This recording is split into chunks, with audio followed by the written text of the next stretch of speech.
75 साल में जो धीरे धीरे धीरे धीरे करके सरकारी स्कूलों का बेड़ा गर्क किया गया, गरीबों ने तो सपना देखना ही बंद कर दिया था।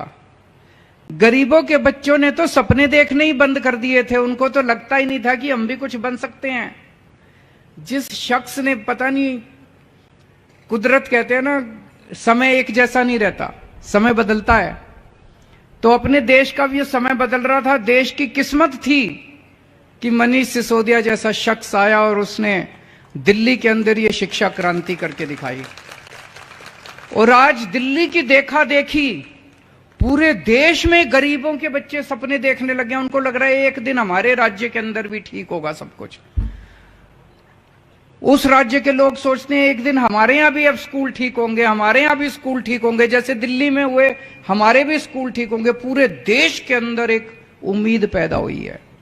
तो दिल्ली के अंदर जो काम हुआ वो मनीष सिसोदिया जी ने किया, लेकिन स्कूलों को ठीक करने वाले को भी इन्होंने जेल में डाल दिया।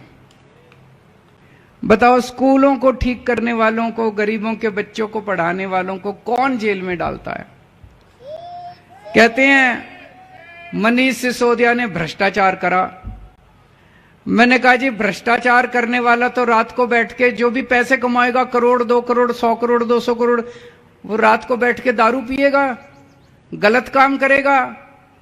मनीष सिसोदिया रोज सवेरे 6 बजे उठ के सरकारी स्कूलों का दौरा करने जाते थे। स्कूलों में ठीक ठाक चल रहा है सब कुछ। बताओ, ऐसा कौन सा भ्रष्टाचारी आदमी है जो सवेरे 6 बजे उठ के सरकारी स्कूलों के दौरे करने जाता है?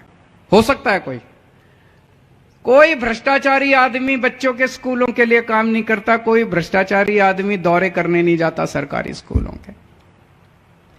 पर यह भी है कि जब आप सच्चाई के रास्ते पे चलते हो, सच्चाई का रास्ता बहुत मुश्किल है, बहुत कांटे हैं, बहुत कांटे हैं। हम भी अगर आम आदमी पार्टी वाले भी पैसे खाने शुरू कर देते, गलत काम करने शुरू कर देते, थोड़े बहुत इनको पहुंचा देते, ये भी खुश रहते। कहां मनीष सिसोदिया को जेल में डालते, इनका भी पेट भरा रहता। लेकिन हमने ऐसा करना नहीं था। हमने तो सच्चाई के रास्ते पे चलना था। तो जब आप सच्चाई के रास्ते पे चलते हो तो बहुत कठिनाइयां आती हैं। सारी असुरी शक्तियां, भगवान राम को नहीं छोड़ा इन्होंने, 14 वर्ष वनवास भेज दिया। इतिहास उठा के देख लो, जितने महापुरुष हुए किसी को नहीं बख्शा। सारी असुरी शक्तियां, सारी भ्रष्टाचारी ताकतें सारी इकट्ठी हो जाती हैं और उस आदमी के पीछे पड़ जाती हैं कि इसको रोको, इसको रोको, इसको रोको। ये बच्चों को कैसे पढ़ा रहा है? बच्चे पढ़ लिख गए तो ये बच्चे बड़े होकर बड़ी दिक्कत हो जाएगी। तो जो लोग इस देश के अंदर तरक्की नहीं चाहते, जो लोग इस देश के अंदर गरीबों के बच्चों को पढ़े और लिखे नहीं देखना चाहते, वो सारे इकट्ठे हो गए। उन्होंने पकड़ के मनीष को जेल में डाल दिया। राजा हरिश्चंद्र की कहानी सुनी आप लोगों ने?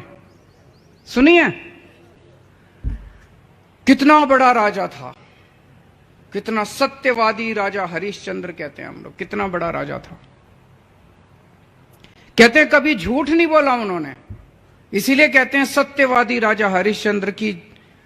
सत्य बोलेंगे चाहे जान चली जाए, चाहे राजपाट चला जाए। उसकी वजह से उनका पूरा राजपाट चला गया, सत्य बोलने की वजह से। और हम सुनते हैं कि कैसे उनके बेटे की मौत हो गई।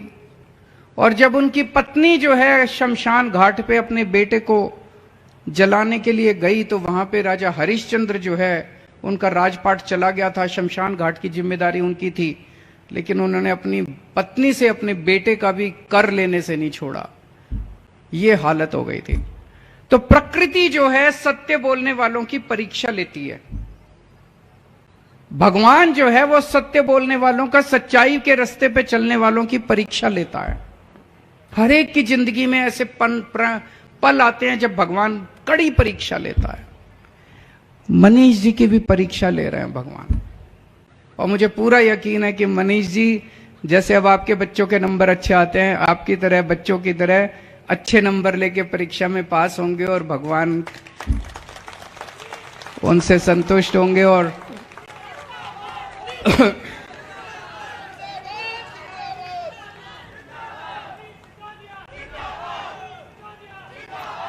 आज यहां का नई बिल्डिंग बनने का फाउंडेशन, आधारशिला तो मैं और अतिशी जी रख रहे हैं। ये स्कूल 1 साल बाद बन के तैयार हो जाएगा फरवरी में। इस स्कूल का उद्घाटन मैं और मनीष सिसोदिया करेंगे।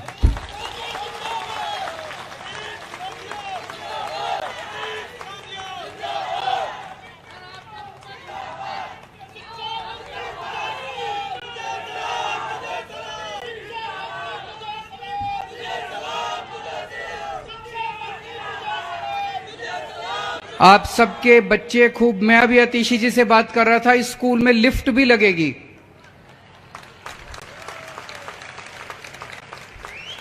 स्विमिंग पूल भी है कि नहीं है? अभी स्विमिंग पूल नहीं है, वो मनीष जी आके बनवाएंगे फिर बगल वाले स्कूल में। इस स्कूल में लिफ्ट लगेगी। किसी स्कूल में प्राइवेट में जाके देख लो, किसी प्राइवेट स्कूल में लिफ्ट नहीं है जी, आपके बच्चों के स्कूल में लिफ्ट लगेगी। बड़ी बात है कि नहीं है? सारी माँ बहनें जरा हाथ खड़े करके बता दो, बड़ी बात है कि नहीं है? बहुत बड़ी बात है, बहुत बड़ी बात है। गर्व होगा अब हमें, हमारा बच्चा जो है इतने अच्छे स्कूल में पढ़ रहा है।